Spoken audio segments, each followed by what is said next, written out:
What if I told you the reason you're stuck isn't your job, your past, or your luck? It's the silent way you talk to yourself every single day. No one ever taught us this. We were taught how to work harder, How to please others. how to survive. But no one taught us how to value ourselves. And here's the shocking truth. The world will never respect you more than you respect yourself. Low self-worth doesn't scream, it whispers. It shows up as hesitation, procrastination, settling for less than you deserve. In Self-Worth, Mindset and Motivation, Fabian Popp reveals how your mindset isn't just shaping your future. It's secretly controlling it. If you've ever felt capable of more, but somehow always held back. This is where everything begins to change. Stay with us, because the next few minutes might challenge everything you believe about yourself. Hello, everyone. I'm Emma, and I am just genuinely fascinated by the sources we're digging into today. And welcome to BookPodCastZone. I'm John, and I'm really excited to help break this all down. It's incredibly actionable stuff. It really is. Today, we are deep diving into Fabian Popp's powerful new book, Self-Worth, Mindset, and Motivation, the 3 pillars of your personal success. And this one just came out February 2025. It's built on this this really fundamental idea.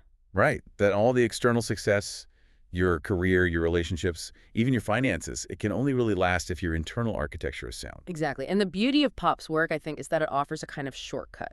A shortcut how? Well, it lets you bypass that endless, just exhausting cycle of hustle more or just work harder. Which is the advice we all get all the time. All the time. So our mission here is to pull out the practical, the concise and the scientifically backed insights from these 3 core pillars. We're giving you an X-ray view of the internal operating system that really governs your entire life. For sure. And if you're struggling with procrastination or that feeling of settling or even self-sabotage, Popp argues the answer is right here, inside these 3 pillars. Absolutely. We're not looking for temporary fixes, like a Band-Aid. We're looking for a foundational shift. And his approach is so relevant because he analyzes these internal systems, self-worth, mindset, motivation, and shows how they underpin everything. And if they're misaligned, then any external victory you get, it feels temporary. Or even worse, it feels fraudulent, like you're an imposter. Ah, the classic imposter syndrome. Right. It's the difference between slapping a fresh coat of paint on a crumbling wall versus, tearing that wall down and rebuilding the foundation. And we're here to talk about the foundation. That's where true sustainable success actually begins. So let's unpack this. I'll do it. Section 1, Pillar 1, Understanding and Defining Self-Worth. So Popp starts by grounding this entire philosophy in his own experience, which I really appreciate. It's not just theory. Not at all. He talks about his own turning point phase, where he realized that all the external metrics he was chasing, the promotions, the money, they just weren't delivering any internal fulfillment. And that lived experience, it just lends so much credibility to the system he developed. It shows he's not just an academic observer. He's been in the trenches. He's an experienced guide. Right. And what I found really insightful is the sequence he insists on for the 3 pillars. Self-worth first, then mindset, then motivation. It's non-negotiable for him. He doesn't treat them as, interchangeable parts you can just swap around. Which I think is what so many people try to do. They try to skip that first step. Oh, absolutely. They think they can just power through with motivation or a positive attitude. So why is that sequence so essential? Why can't I just, achieve a bunch of stuff and then feel worthy? That is the million-dollar question. Yeah. And this is where his analogy of the skyscraper is it's incredibly helpful for visualizing this whole structure. Okay, I love a good analogy. Lay it on me. So imagine you're building a massive skyscraper. That's your life, your career goals, in a really demanding city like Chicago or Seattle with intense weather. Okay, got it. You have to prioritize the subsurface work first. You can't just start building up. The foundation. The foundation. Self-worth is that deep, reinforced concrete slab. It's the steel that goes way down into the bedrock. If that slab is weak, if it's cracked, if it's just not deep enough, then the whole superstructure, your proactive mindset, your relentless motivation, it's all fundamentally compromised. So success, in this analogy, is like the load on the building, the wind, the weight of all the floors. Precisely. A promotion, a big project, public criticism, a financial setback, that's a hurricane hitting your building. If the foundation is built on quicksand, the first time life throws a real storm at you, the whole thing comes crashing down. Okay, that makes so much sense. So if my self-worth is weak, if my value is conditional on my performance, then when I fail, which is inevitable, Mm-hmm. My internal voice doesn't say, okay, that strategy didn't work, let's try something else. No. What does it say? It says, I am a failure, or I'm fundamentally incompetent. It's an identity statement. It's an identity statement. And that stops all future motivation in its tracks. Pop emphasizes that the whole system crashes because your identity, the core of who you are, is tied to the immediate external outcome. So motivation and a growth mindset are the tools for moving forward. Right. But self-worth is what determines whether you believe you're even allowed to use those tools, whether you deserve the success they might bring. Yes. It's the psychological safety net. It's what allows you to attempt difficult things without living in constant fear of total collapse if you stumble. Wow. Okay, so let's get deeper into that then. In Chapter 2, he gets really specific about what self-worth actually is. He does. And he makes sure we don't confuse it with self-esteem, which is a super common mistake. I think I've probably been making that mistake my whole life. We all have. Yeah. The distinction is absolutely vital. Self-esteem is external and it's conditional. It's a fluctuating stock price based on your daily performance. So you feel high self-esteem when you get a bonus, or your project gets praised, or you like how you look in the mirror that day. Exactly. It's inherently unstable because external validation and performance are, by their very nature, unstable. So what's self-worth then? Self-worth, according to Pop, is the opposite. It's intrinsic. It's unconditional. It's the deep, unwavering belief that you are inherently valuable. Just because. Just because you exist. You're a human being, worthy of respect and happiness. Period. It doesn't drop when your performance dips. It doesn't need external proof. That sounds like freedom. Yeah. True liberation. But if we're all born with this inherent value, how does society get so good at systematically chipping it away? Well, he points to two main culprits: childhood shaping and societal conditioning. The 1-2 punch. It really is. The childhood part is where the initial blueprint gets drawn. Think about it. If in your early life, your parents or your teachers only gave you praise or attention based on your behavior. Like you only get dessert if you finish your vegetables. Or I'm only proud of you when you bring home an A. You internalize a fundamental rule. My value is conditional on my output. And that creates an adult who is just built for ceaseless achievement. A hamster on a wheel. They might be incredibly successful on the outside, but internally, they're fragile. They're driven by the fear of being exposed as worthless, not by the joy of creating or mastering something. That's what he calls the perfectionist trap. That's the one. And if childhood conditioning writes the internal rule book, then societal conditioning comes along and acts like this relentless, screaming validator of that broken rule book. It just reinforces it every single day. Every day. Just look at the pressure of the American success narrative, hustle culture. Right. The messaging is relentless. Success has to be big, visible, fast, and usually financial. And failure. Failure is almost never discussed in public. You only see the highlight reel. The classic example is the academic pressure cooker we put kids through in the U.S. Oh, it's brutal. We train high school students to believe that anything less than an Ivy League acceptance means they've somehow failed, that they're less worthwhile. And if they choose a trade school or a state college or, God forbid, they prioritize their mental health over endless striving. They're seen as settling. Right. And that framework is so damaging because the expectations are not only unrealistic, they're often completely at odds with actual well-being. So by measuring your worth by these external, competitive, and constantly moving goalposts, the newest iPhone, the bigger house, the fancier job title, you're basically designing a system where you are guaranteed to fail the worth test. You're guaranteed to fail. Pop says constant external comparison is a recipe for chronic low self-worth. So to kind of counter this, he includes a simple self-assessment in the book. It's like a checkpoint for you, the listener. It forces you to get honest. It asks, are you driven mainly by a fear of inadequacy and a constant need for approval, or are you driven by a genuine internal desire and a sense of peace? It makes you isolate your core motivation. And that moment of honest self-assessment, that's the beginning of the repair work. It makes you ask yourself, if I lost my job and my social status tomorrow, what's the irreducible value that's left? And if the answer is nothing, then Pop argues your foundation needs immediate, urgent attention. Okay, we've clearly defined the foundation, which is self-worth. Now, Pop spends 2 whole chapters explaining how to actually repair and reinforce it. Which is the most important part. It is. But before we dive into silencing that relentless inner voice, if you are finding this deep dive valuable, please remember to like, subscribe, and share for more update and continue to next. Welcome back. So, chapter 3 gets right into the trenches. It focuses on the most immediate and maybe the most damaging symptom of low self-worth, the inner critic. Ah, yes. That negative self-talk that seems to just anticipate and undermine every single proactive decision you try to make. It's exhausting. And Pop, he treats it like a psychological virus that needs a specific kind of treatment. It's an insidious voice because it often masquerades as truth or as helpful caution. Right. I'm not being negative, I'm just being realistic. Exactly. It's the voice of all those conditional values we internalized as kids. So Pop provides these direct, practical techniques to start fighting back, starting with guilt management. Guilt and regret, they feel so tangled up.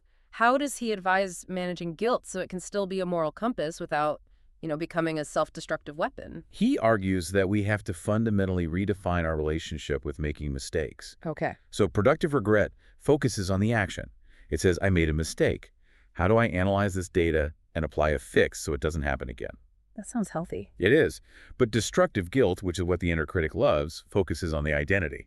It says, I made a mistake, therefore I am a terrible person who deserves to be punished. And that just leads to shame and paralysis. Total paralysis. Yeah. So the key strategy here is what he calls radical acceptance of imperfection.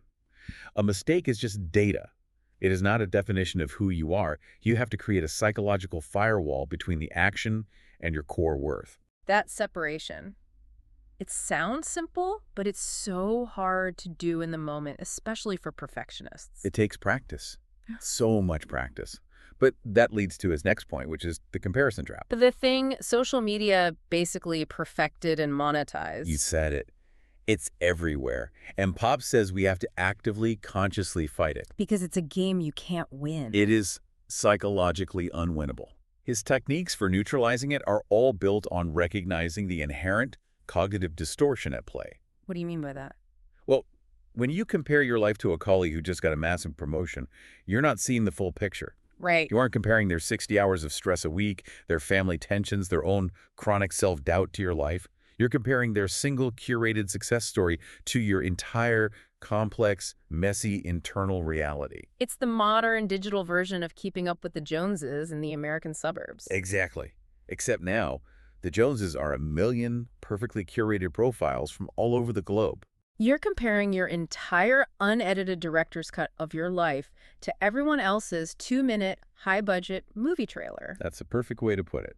So the technique Pop suggests is about active interruption.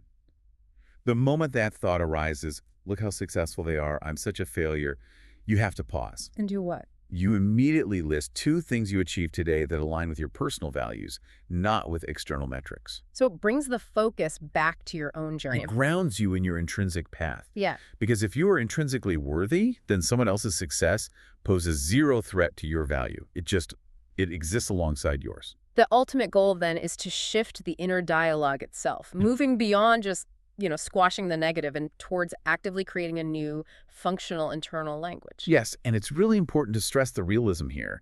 Pop is not advocating for toxic positivity. Right, just slapping a happy sticker on a real problem. No, it's not about rejecting reality.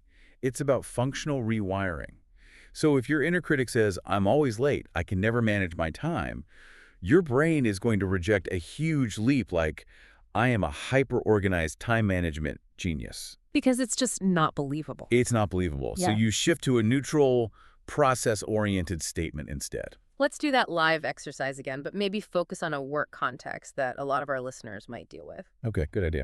So the self-critical thought is, I spent 3 hours writing this report, and it's absolute garbage. I wasted my time, and I'm clearly not smart enough for this job. That's a huge blow to self-worth. It's a total knockout punch. The emotional core there is devastation and self-condemnation. So what's the functional shift? You have to decouple the result from your identity. The new statement becomes something like, the current draft of this report does not meet the necessary standard. Okay, that's neutral, factual. Factual. Then you add the action. I will identify the 3 weakest sections and allocate 1 hour tomorrow morning to review the structural feedback needed to improve them. Wow. Just listen to the difference there. The first statement stops all action, and it damages your identity. And the second one is a roadmap. It's a plan for future action that focuses purely on the process. That small, daily, cognitive choice is the absolute core of rebuilding your self-worth. So we've moved from that defensive posture of fighting the inner critic, and chapter 4 is all about active construction. It's about building a robust, positive self-worth structure using these simple, everyday strategies. And the strategies he outlines are simple, but he says their cumulative effect is exponential. The first one is gratitude practice. Right, but he is so adamant that it has to be specific and actionable. It can't just be a vague feeling of, I'm thankful. Why the need for such precision? It's neurological. Our brains have a built-in negativity bias. We evolved to scan for threats, for things that are missing or wrong. The saber-toothed tiger in the bushes. Exactly. So when you actively journal specific gratitude moments like, I'm grateful for my colleague who took 10 minutes to explain that complex process to me, or I am grateful that I managed to read for 15 minutes today and achieve a small goal, you are consciously forcing your brain to gather evidence of abundance and safety. Literally rewiring it to focus away from lack. You are. And this leads directly into his next point, success journaling. This one can feel a little egotistical or like a vanity project for some people. I get that. But Pop emphasizes it's for logging the small, quiet, daily wins, the things nobody else sees. And the people who need this the most are the ones with low self-worth. For sure, because they habitually discount their own achievements. They're always waiting for some external validation, some big fanfare. So what kind of small wins are we talking about? Things like finally setting up that auto pay for a bill you've been putting off, successfully mediating a minor conflict at work, sticking to a 10-minute meditation, handling a difficult email professionally instead of reactively. So by logging those, you create this solid internal body of evidence that proves you are competent, you're reliable, you put in the effort. You are building trust with yourself. It's about respecting the small steps. And a key element he addresses, which feels especially relevant today, is body acceptance. Oh, this is a huge one. The physical self is a frequent battleground for low self-worth, especially in our culture that's so obsessed with idealized appearances. So what's Pop's point on this? It's actually pretty radical. He says that true self-worth demands that you accept the physical vehicle you currently inhabit, period. And that acceptance isn't just passive resignation like, oh, well, this is it. No, it's a foundational acknowledgement that your worth is non-contingent on your weight, your shape, or how you measure up to some conventional standard of attractiveness. If you reject the very vessel that carries your consciousness through the world, you are creating a massive, permanent crack in your own foundation. He shares some personal vulnerabilities here, doesn't he? He does. He notes that strengthening his own self-worth was a messy, incremental process. It took consistency, not just some big burst of motivation. And that realism is what keeps this chapter from just being, feel-good fluff. It underscores that crucial point. These strategies are practices, not destinations. You don't just fix your self-worth and then you're done. You maintain the foundation daily, just like you'd maintain a house. Okay, so let's give you, the listener, a challenge reflecting Pop's interactive style. I like this. Commit to the success journaling strategy for just 7 days. Tonight, before you sleep, write down 3 small, quiet wins from your day, things you would normally just dismiss. And then just see how that body of evidence starts to change your internal metric of success. The evidence often surprises people. They realize they are far more competent and capable than their inner critic allows them to believe. That covers the crucial first pillar, self-worth. We've established the foundation. Now, how does that foundation support the internal engine of progress? The mindset. Next, we crack open the power of your mindset. But before we continue, if you found value in this deep dive, please remember to like, subscribe, and share for more update and continue to next. Welcome back. We have fortified the foundation of self-worth. Now we're on to pillar 2, mindset. The engine of progress. Exactly. Pop dedicates chapter 5 to Carol Dweck's classic work on the fixed versus growth mindset. So why is this conceptual shift the necessary engine that has to run on that sound foundation? Because your mindset is the interpreter. It's the software that dictates how you process every single event in your life, especially effort and failure. Okay, so if self-worth is the core belief about who you are, then mindset is the rulebook you use to engage with the world. You can have a strong foundation of self-worth, but if your rulebook is broken, you still can't take effective action. Okay, let's detail the 2 rulebooks then, as Pop defines them, and why they lead to such different outcomes. Let's start with the fixed mindset. This rulebook operates under the premise that your traits, your intelligence, your talent, your abilities are static. They're fixed. So you've either got it or you don't. Exactly. If I have the talent, I succeed. If I don't, I fail. The internal dialogue is, I got a bad review, therefore I am bad at my job. It's all about proving yourself. Yes, this worldview prioritizes looking smart over the process of learning. It fosters avoidance of challenges, defensiveness, and fragility because any failure threatens your core identity as a smart person. And the growth mindset. The growth mindset is the opposite. It posits that abilities are malleable. They can be developed through strategic dedication and hard work. So the rule there is different. The internal rule is, I got a bad review, and that shows me exactly where I need to focus my development. This worldview prioritizes learning over looking smart. Challenge is embraced, and failure isn't a personal indictment. It's just information. It's essential information needed for strategic adjustment. It's data. And Pop stresses that the entire psychological and philosophical difference between these two hinges on the power of one tiny three-letter word. Yet, it might be the highest leverage word in the English language for personal development. How so?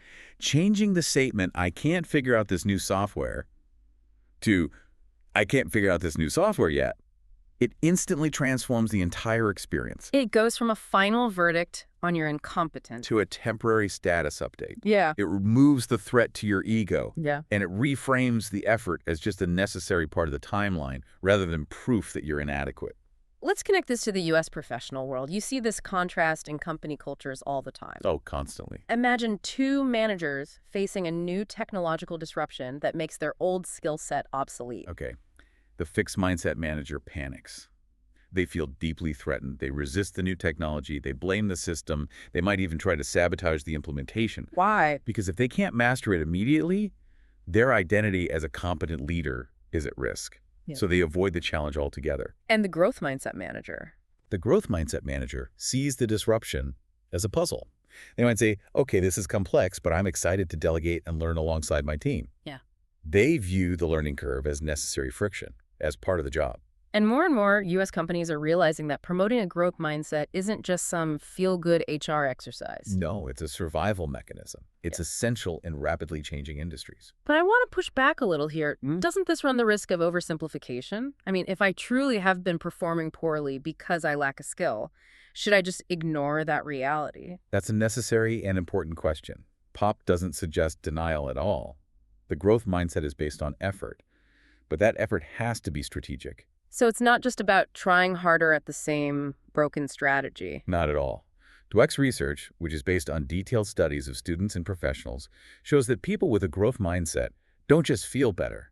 They actively seek out better strategies, they ask for help sooner, and they persist longer, which leads to measurably better outcomes over time. So the key is strategic effort, not just happy thoughts. Precisely. Which is often blocked by these deeply ingrained old scripts we carry around. The limiting beliefs. And that's what Chapter 6 is all about, actively dismantling that old internal architecture. These beliefs? He calls them the silent assassins of potential. That's a great way to put it. They're the narratives we created as kids to make sense of conditional love or past failures. So POP provides a three-stage process for getting rid of them: identification, challenge, and replacement. Identification, that sounds like the hardest step. It is, because they're sneaky.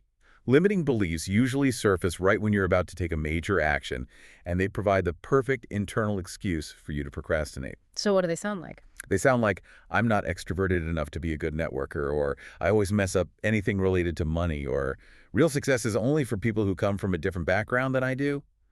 You have to pinpoint the specific narrative that's justifying your hesitation. And once you've identified it, you have to challenge it. You can't just tell yourself to stop believing it. Correct. You have to treat the belief like a hypothesis in a lab. You interrogate its evidence. Yeah. You ask, is it universally true that I always mess up money? What about that time I paid off my credit card? What about the savings I built up last year? You actively search for counter evidence. That questioning phase is what dissolves the belief's power. And then finally, the replacement phase, where we use affirmations to reinforce the new empowering belief. Right. Affirmations, in Pop's framework, are the reinforcement. They are designed to consciously counter the old scripts. So if the old script was, I am not worthy of financial stability, the new growth-oriented affirmation might be, I am financially intelligent and I make intentional strategic choices with my resources. And you have to practice that consistently. Until the new belief feels more natural and more true than the old one did. Let's use a common limiting belief in today's job market, where a lot of professionals might feel marginalized. Something like, because I took time off for family or my health, my career is permanently stalled and I'm too far behind to ever catch up. That's a powerful one. And that belief is steeped in the fixed mindset idea that time off equals a degradation of your skills. So what's the empowering rewrite? The rewrite would be something like, my nonlinear career path gives me unique resilience, diverse experience, and deep empathy, which are now high-value professional assets. And the affirmation. My experience is an asset, and I am actively seeking roles that value complexity and a diverse background. Let's do that rewording beliefs together exercise that Pop suggests. So you, the listener, think of a specific limiting thought you have. For example, I am terrible at public speaking. Okay.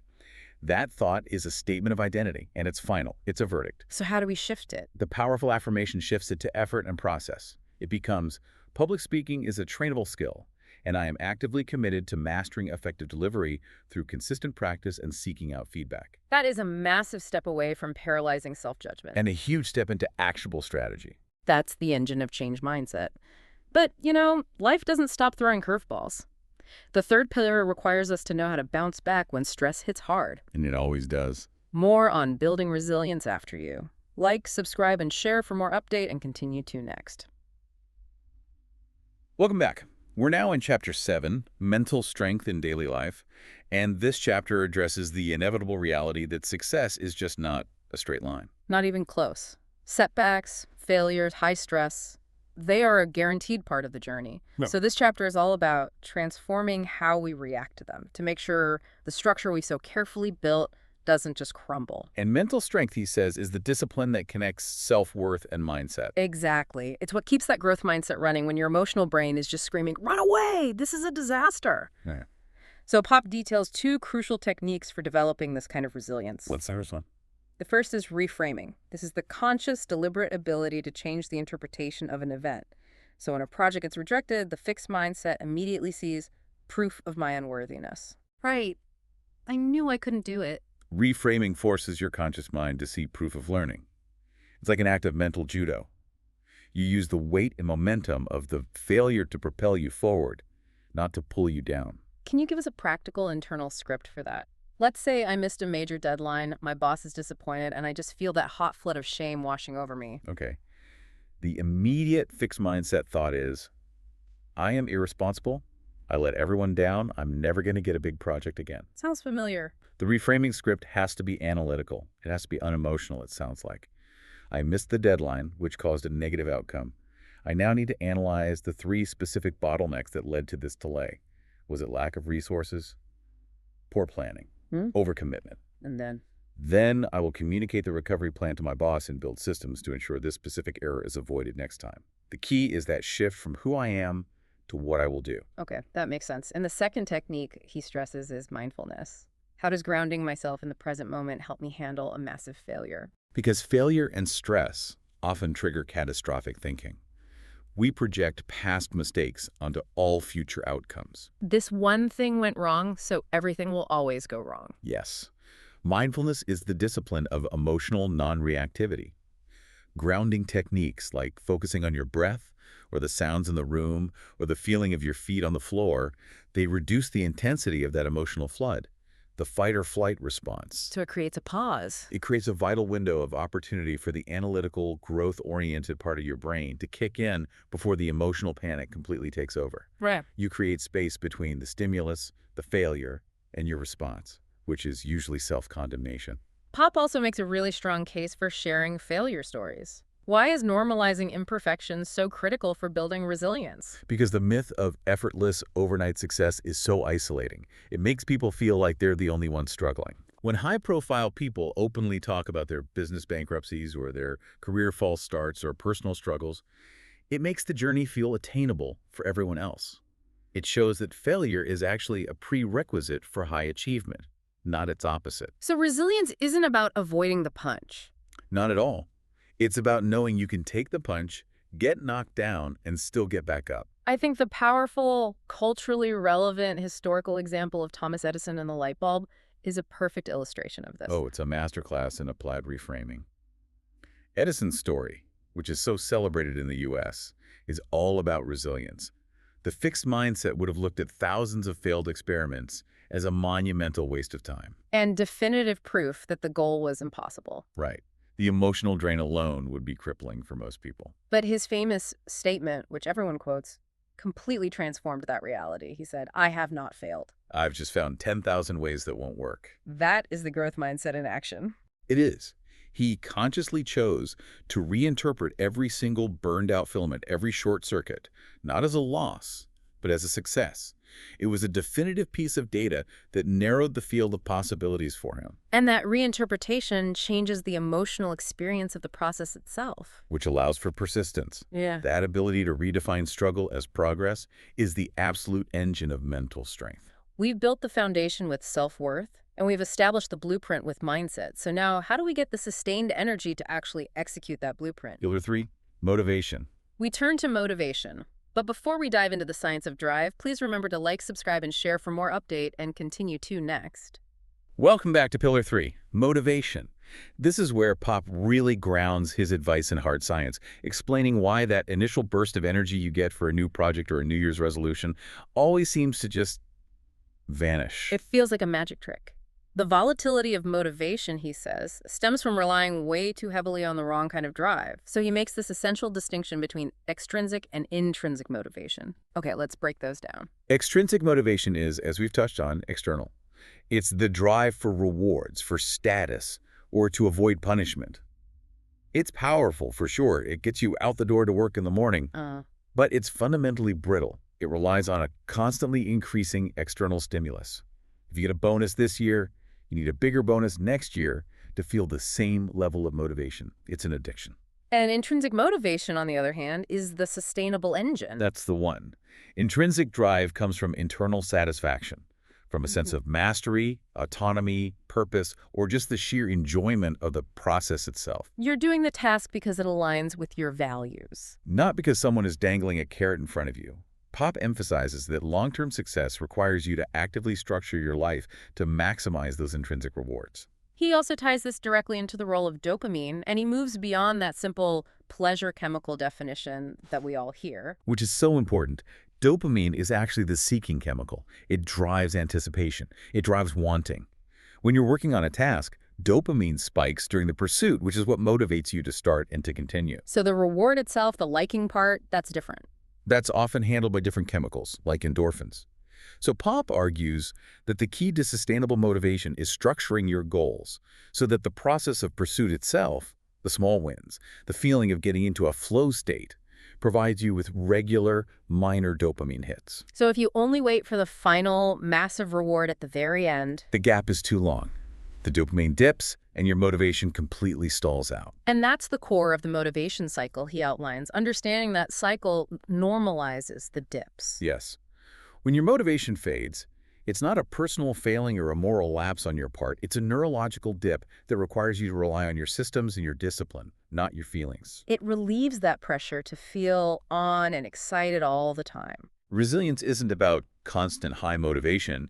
It's about having systems that function even when your motivation is low. Let's expand on that intrinsic versus extrinsic contrast. Maybe use a U.S. corporate example, but apply a sociological lens to the outcome. Okay, great. Let's imagine two individuals starting an environmental cleanup nonprofit.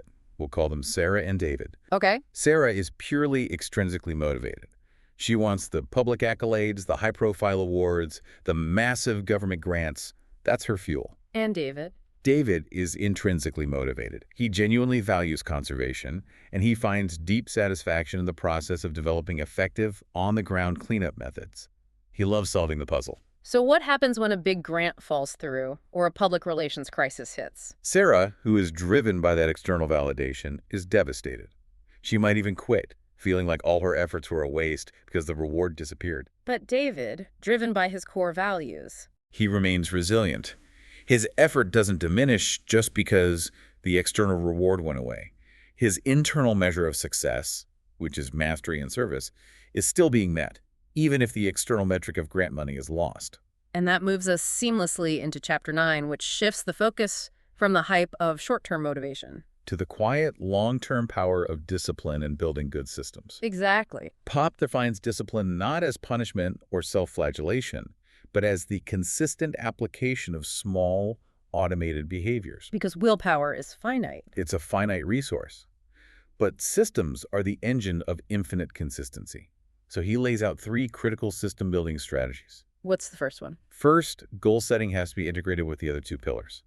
If your goal is so massive that it triggers your inner critic, or it's completely unbelievable to your current level of self-worth, you're just setting up a failure mechanism. Goals have to be challenging, but believable. Crucially believable given your current internal infrastructure. Okay, second strategy. Habit building. This is the essential mechanism for automation.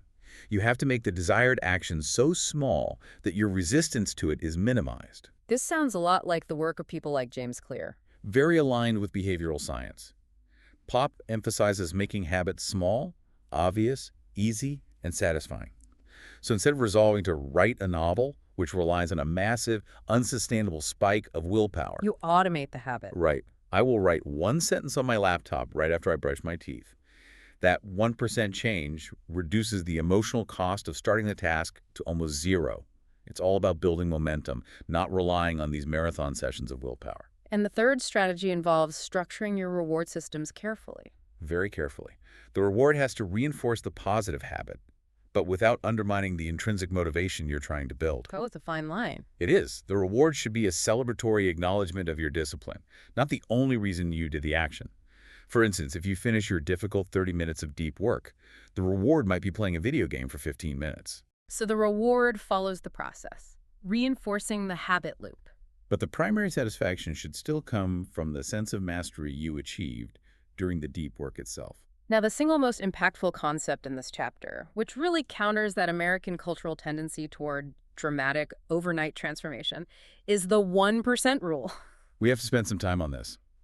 It's about the power of incremental compounding, but applied to psychology and skill development. Most people seek that 50% jump in performance overnight. Right, which requires an unsustainable amount of effort and usually leads to burnout and self-condemnation when you inevitably fail.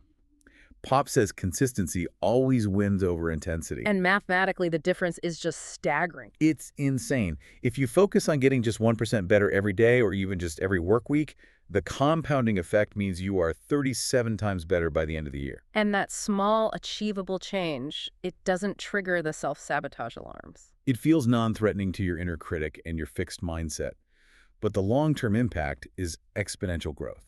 Let's apply this 1% rule to 2 common U.S. goals: financial planning and physical fitness. Perfect. Financial planning is overwhelming for most people.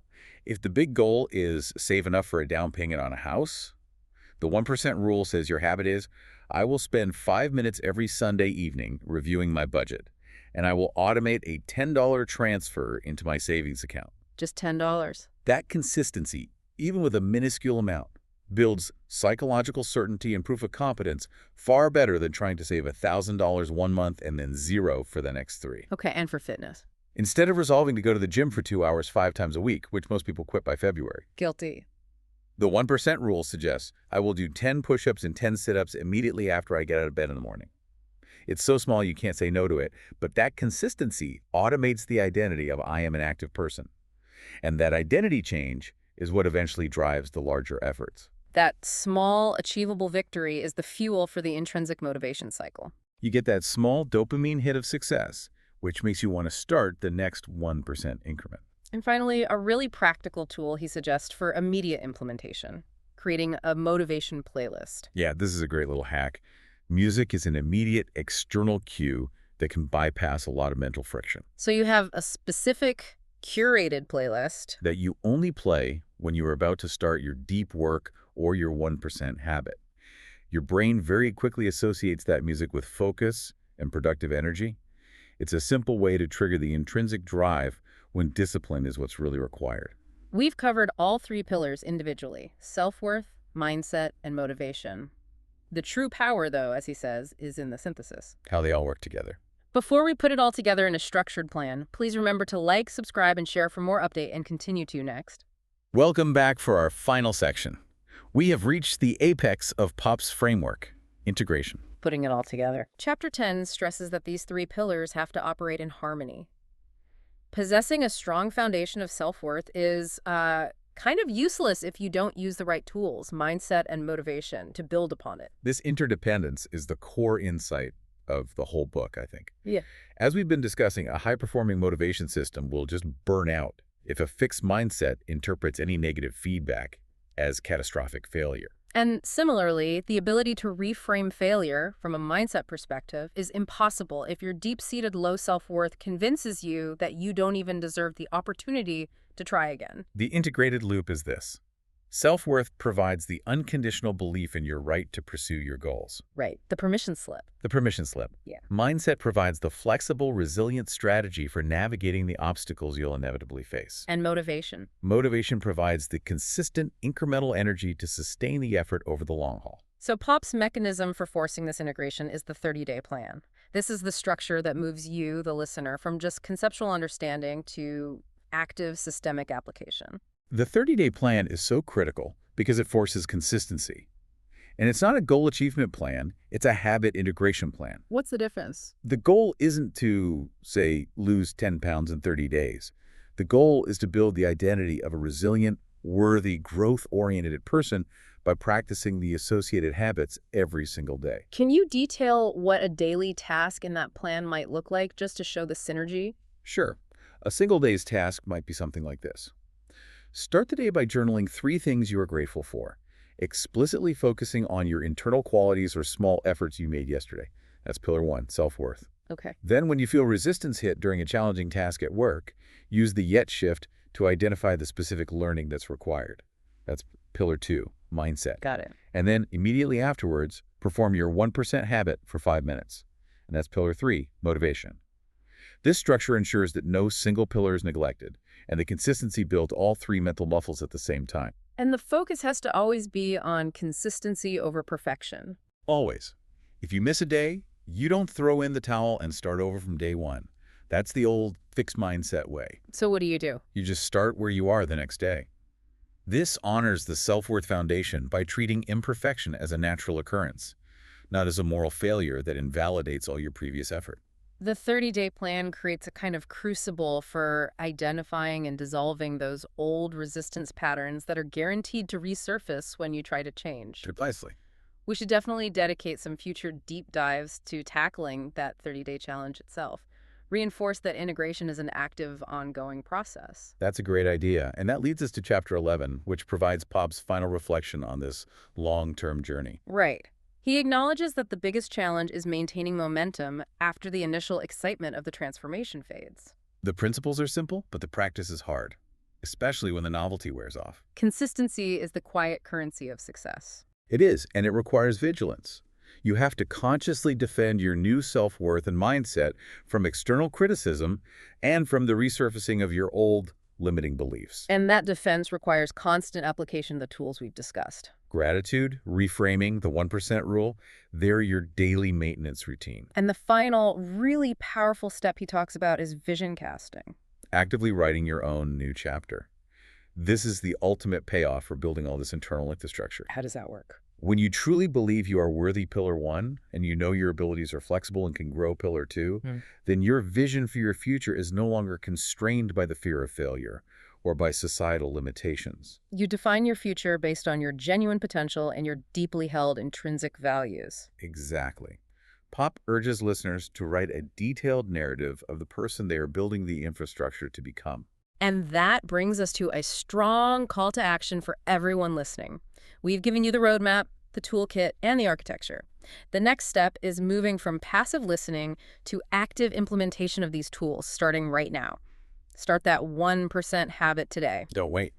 We are wrapping up our deep dive into the architecture of personal success. One final time. Like, subscribe, and share for more update, and continue to next. This has been an incredibly detailed and, I think, a really practical look at Fabian Pop's framework. I agree. To summarize the core takeaway, sustainable success begins not with chasing external circumstances, but with fixing that silent, often negative internal conversation you're having about your own inherent value. And the roadmap he provides involves deliberately securing that unconditional self-worth, adopting a flexible and resilient growth mindset, and then cultivating intrinsic motivation through discipline systems like the 1% rule. We've armed you with practical tools, success journaling to build undeniable evidence of your competence, The revolutionary "I can't do this yet" shift to overcome those mental barriers. reframing failure from a catastrophic event into just functional data. And the compounding power of the 1% rule. So if we revisit that foundation chapter 2, where we talked about how low self-worth is often inherited from societal conditioning and from family messages that teach us conditional self-acceptance, a pretty profound question arises for you to reflect on. I think so. If you, today, are consciously working to build an unconditional foundation of self-worth for yourself, how does that single choice fundamentally change the success, the happiness, and the internal valuation trajectory for the next generation you influence? Your children, your mentees, your colleagues. Are you breaking that generational pattern of conditional acceptance? That's the true long-term legacy of this work, isn't it? Building a sense of worth that is not only robust for you, but is transferable to everyone around you. That is the ultimate impact of starting with the foundation. Thank you so much for supplying these crucial sources for our deep dive today. Our mission is always to turn your shared sources into actionable, memorable knowledge. And we really hope you feel ready to start writing your own new chapter. Until next time.